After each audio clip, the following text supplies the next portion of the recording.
Alors on intervient dans un contexte où on sortait effectivement de la crise Covid, donc il a fallu penser à un événement qui était en extérieur, qui respectait les distances de sécurité, et puis un contexte aussi où on a de moins en moins de monnaie dans les poches, et du coup on a souhaité faire un dispositif interactif sans contact pour le don, d'où le totem effectivement, et cet événement de la Croix-Rouge.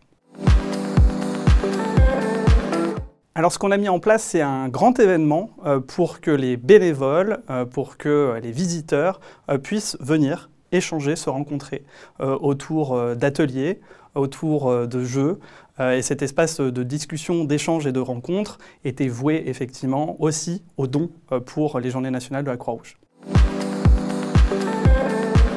L'innovation qu'on a essayé d'apporter, c'est vraiment au travers des différentes expériences. Des ateliers pensés par la Croix-Rouge pour effectivement les visiteurs, mais également pensés par les UL, les unités locales de la Croix-Rouge.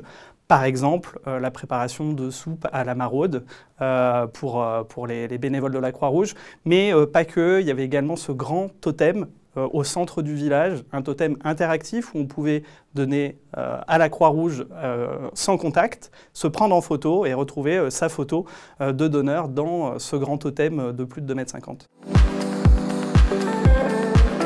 Les résultats, c'est que les gens ont été au rendez-vous des Journées nationales en termes de dons, mais également en termes de visites. On a pu mobiliser autant ces visiteurs, mais également tous les bénévoles, plus de 65 000 bénévoles à travers la France et des dom-toms pour la Croix-Rouge.